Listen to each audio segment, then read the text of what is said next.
You've been standing up from chairs your entire life. It's something you've done tens of thousands of times, and you probably don't give it a second thought.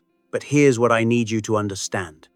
After the age of 70, there's one very common habit people have when they stand up that can actually trigger wobbles, dizziness, and in some cases, near falls. And the frustrating part is that most people don't realize they're doing it until they feel that frightening moment where the ground suddenly seems uncertain beneath their feet. So stay with me for the next several minutes, because I'm going to show you exactly what this habit is, why it becomes dangerous as we age, and what to do instead. This isn't about scaring you, it's about protecting your independence. I'm a physician with training in geriatrics and rehabilitation medicine, and I've spent years working with patients in their 70s, 80s, and beyond who come to me confused about why they suddenly feel unsteady. Many of them say something like, "Doc, I didn't change anything. I've always gotten up this way." And that's exactly the point. Your body has changed, even if your habits haven't. Over the next several minutes, I'm going to explain the real reasons why wobbling happens when you stand, reveal the specific mistake that's most likely causing your unsteadiness, teach you a safer replacement method you can start using today, and give you a simple week-long action plan to rebuild your stability. None of this requires a gym membership, special equipment, or anything beyond what you already have at home. Before we go any further, I'd love to hear from you in the comments. Drop your age and where you're watching from. I always find it fascinating to see how far and wide these videos travel, and it helps me understand who's in this community, so I can create content that truly serves you.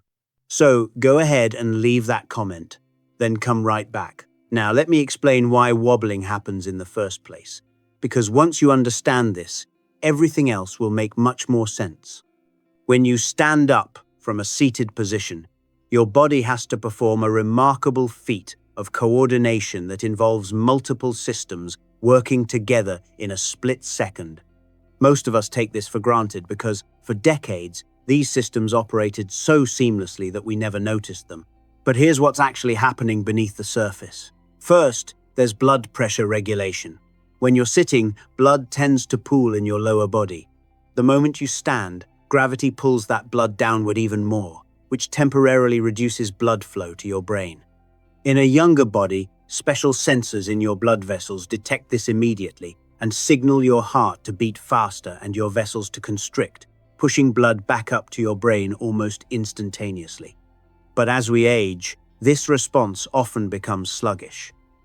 The medical term for this is orthostatic hypotension, which simply means your blood pressure drops when you change position. When your brain doesn't get enough blood for even a brief moment, you can feel dizzy, lightheaded, or like the room is tilting. Second, you have what I call your three-sensor team for balance. Your vestibular system in your inner ear tells you where your head is in space and whether you're moving. Your vision gives you reference points to orient yourself. And your proprioceptors, which are tiny sensors in your feet, ankles, knees, and hips, tell your brain exactly where your body is positioned without you having to look. When you're young, these three systems coordinate beautifully. But after 70, each one tends to become a little less precise. Your inner ear structures naturally age. Your vision may have subtle changes you don't even notice.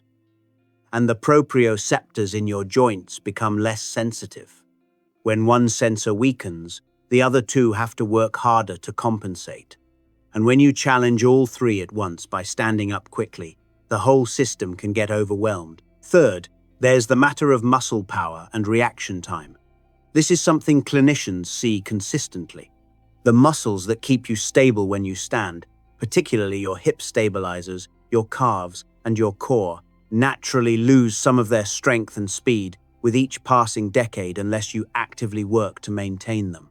What this means practically is that if you sway slightly when you stand, your muscles may not react quickly enough to correct that sway before it becomes a stumble. And finally, there are factors that compound everything I just described. Certain medications, particularly blood pressure medications, sedatives, and antihistamines, can affect blood pressure regulation and alertness. Dehydration is incredibly common in older adults and makes blood pressure drops more severe. I'm not trying to tell you to stop taking your medications. That's a conversation for your own doctor. But I want you to understand that these factors add up and interact with the standing up habit I'm about to reveal. So what is this habit that causes so much trouble? I want you to picture this scenario because I guarantee you've either done it yourself or watched someone else do it dozens of times. The phone rings. You've been sitting on the couch watching television. Without thinking, you push yourself up as fast as you can, immediately twist your body toward the kitchen where the phone is, take your first step while you're still rising, and you're already walking before you've even fully straightened up. Sound familiar? That entire sequence probably took 2 seconds. And in those 2 seconds, you asked your body to do something it simply cannot do safely anymore. The mistake is standing up and immediately moving.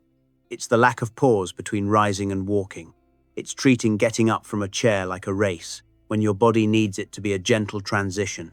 Most people combine this with several other problematic elements. They often hold their breath as they push up, which actually raises pressure in your chest and further reduces blood flow to your brain. They frequently push off with more force on one side than the other, creating an immediate asymmetry that throws off their balance. They look down at the ground or at their feet instead of keeping their head level, which sends confusing signals to their vestibular system. They sometimes grab onto whatever is closest, which might be an unstable side table or the arm of a wobbly chair, giving them a false sense of security. And perhaps most importantly, they lock their knees the moment they straighten up, which actually promotes blood pooling in the legs rather than circulation back to the brain. When you combine all of these elements, you're essentially creating a perfect storm for wobbling. Your blood pressure hasn't had time to adjust. Your 3 balance sensors are being challenged simultaneously. Your muscles are trying to coordinate a twist and a step before you've even achieved stable standing. And there you are, reaching for the counter, because suddenly the world doesn't feel quite right. Here's what I want you to do instead.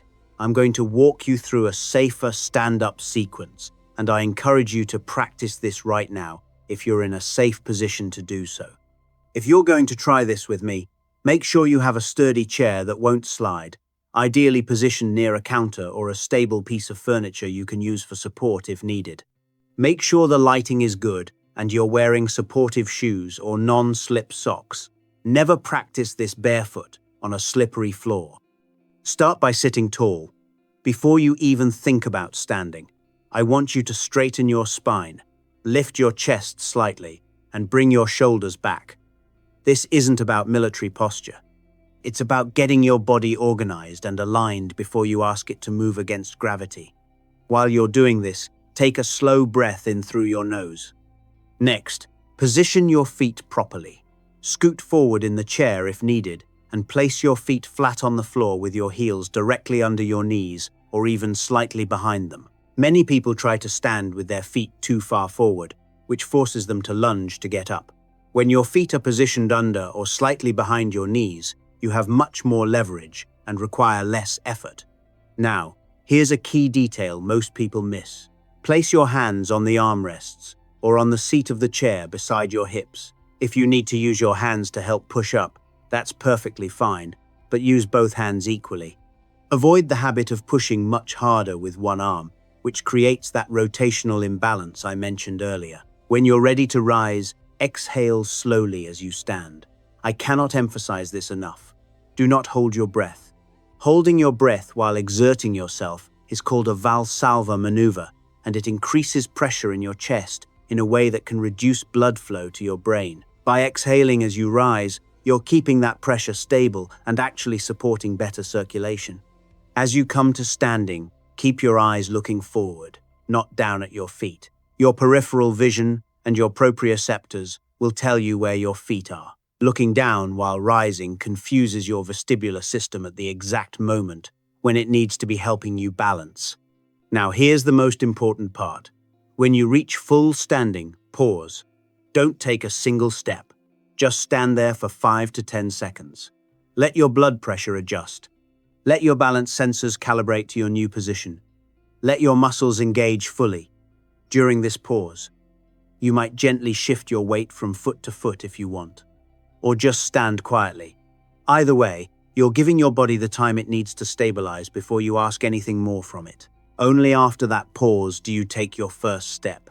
And when you do, take it slowly and deliberately. Don't twist and walk simultaneously. Turn your whole body if you need to change direction, leading with your feet rather than pivoting on one fixed foot.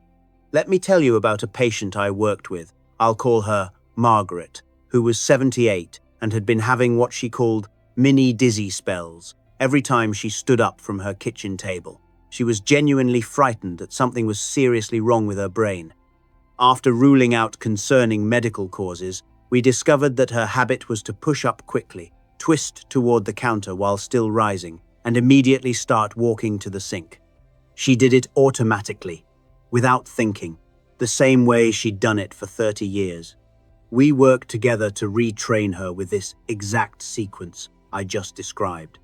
Sit tall, feet under knees, exhale as you rise, pause at the top, then walk.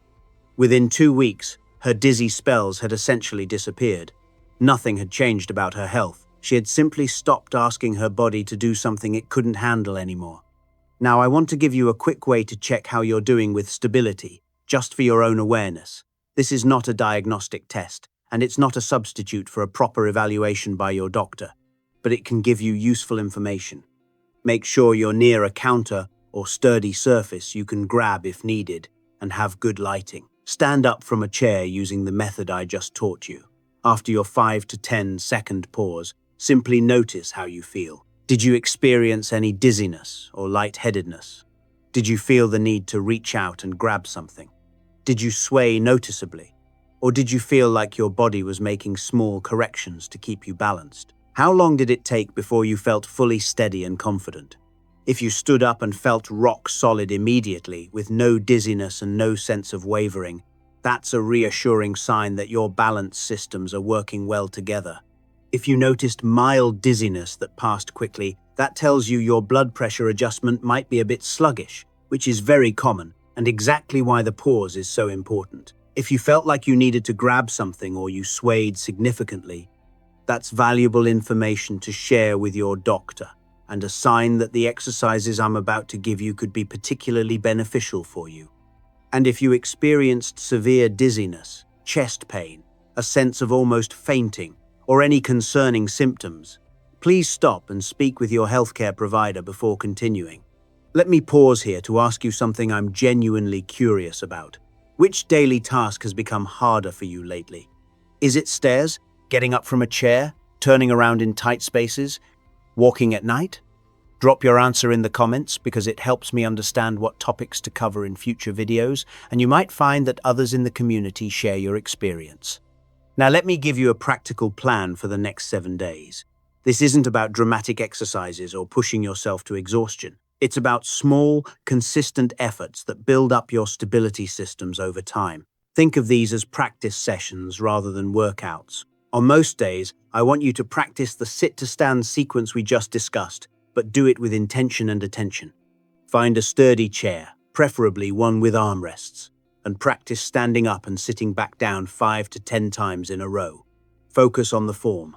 Sit tall, feet positioned well, exhale as you rise, pause at the top, then slowly lower yourself back down with control. Don't plop back into the chair.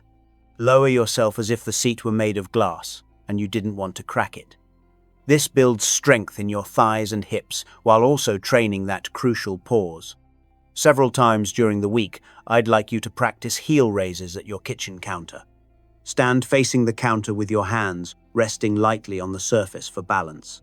Slowly rise up onto your toes, hold for a second or two at the top, then lower yourself down even more slowly than you went up. The lowering part is actually where a lot of the strengthening happens. Aim for 8 to 12 repetitions if you can do them comfortably, and try this 3 times during the week. This builds calf strength, which is essential for those quick corrections your body needs to make when you sway. Another excellent drill is weight shifting at the counter.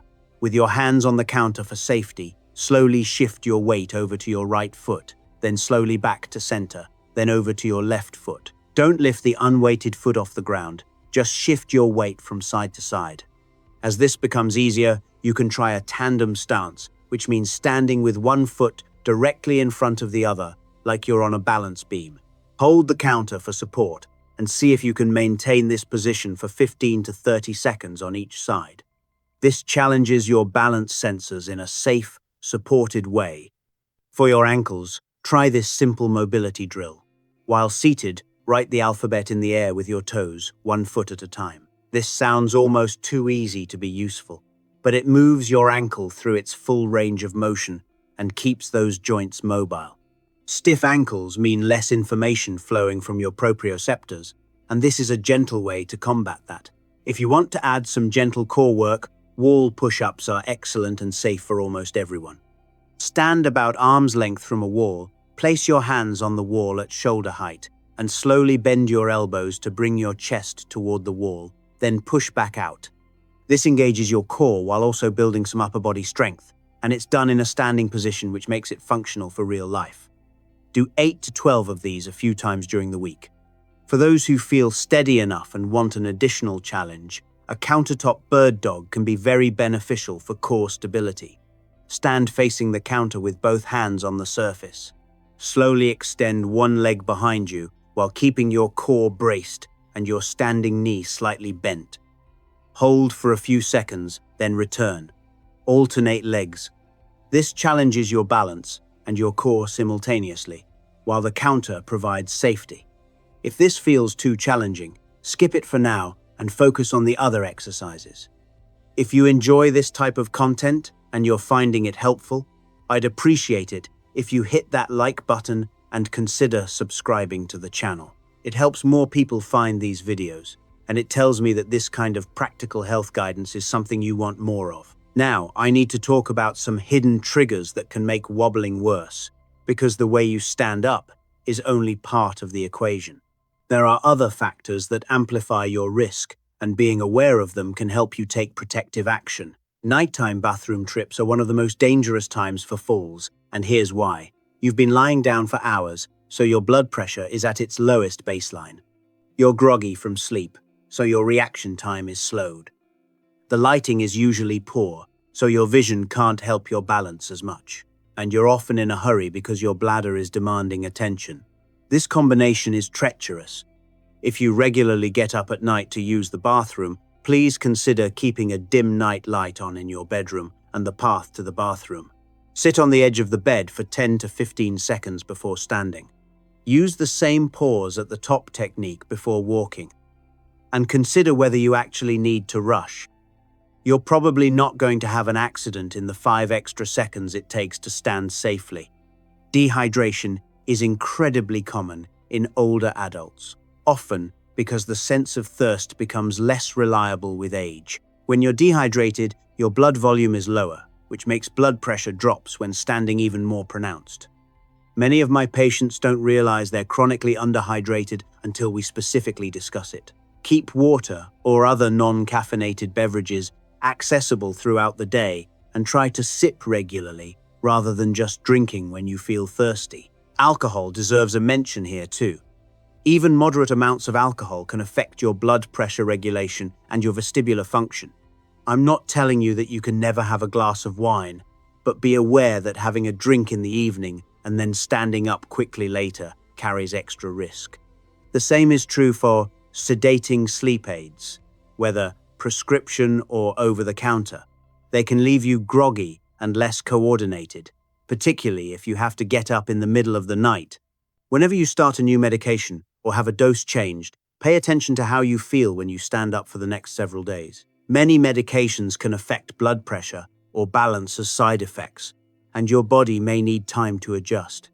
If you notice a significant increase in dizziness or unsteadiness after a medication change, mention it to your doctor. Your footwear matters more than you might think. Loose slippers, socks without grip, or going barefoot on smooth floors all increase your risk of slipping or not feeling the floor properly. If you wear slippers at home, make sure they fit snugly and have non-slip soles. Supportive shoes with low heels and good traction are ideal. Skipping meals or eating very little can lead to lower blood sugar levels, which can cause lightheadedness and unsteadiness, even apart from standing up. Try to eat regular meals, even if your appetite isn't what it used to be. If you notice that you feel more wobbly when you've gone too long without eating, that's important information. Finally, I want to mention inner ear issues and vision changes. If you've been having any trouble with your hearing, experiencing ringing in your ears, or noticing any vertigo, those could be signs of vestibular issues that deserve medical attention. Similarly, if your vision seems different, if you're having trouble judging distances or seeing clearly in dim light, a visit to your eye doctor could be valuable. Both of these senses are crucial members of your balance team, and problems with either one can contribute significantly to wobbling. I want to bring this full circle and remind you of what I said at the beginning. I'm not trying to scare you. I'm trying to protect your independence. Falls are a serious concern for people over 70. Not because aging means you're destined to fall, but because certain habits that worked fine for decades may no longer match what your body can safely do. The good news is that with awareness and simple adjustments, you can dramatically reduce your risk. The safer stand-up sequence I taught you today takes almost no extra time once it becomes habit. Sit tall, position your feet, exhale as you rise, pause at the top, then walk. You can start using this today, right now, the next time you get up from your chair. And those simple exercises I outlined, the sit to stands with attention to form, the heel raises, the weight shifts, the ankle mobility, those are investments in your stability that pay dividends every single day. I'd love to hear from you in the comments. After watching this, try the safer stand-up sequence and tell me what you noticed. Did the pause at the top make a difference? Did you realize you'd been holding your breath without knowing it? Were you surprised by how automatically you used to twist and walk before you'd even finished standing? Your observations might help someone else in this community recognize their own patterns. If you found this video helpful, make sure you're subscribed so you don't miss it when it comes out. Thank you for spending this time with me today. Taking care of your balance and stability isn't just about preventing falls. It's about maintaining your confidence, your freedom to move through your home and your life without fear, and your ability to stay active and engaged in the things that matter to you. Those are things worth protecting. So practice that safer stand-up today. Be patient with yourself as you build new habits. And remember that small changes, done consistently, add up to meaningful improvements. Take care of yourself, and I'll see you in the next video.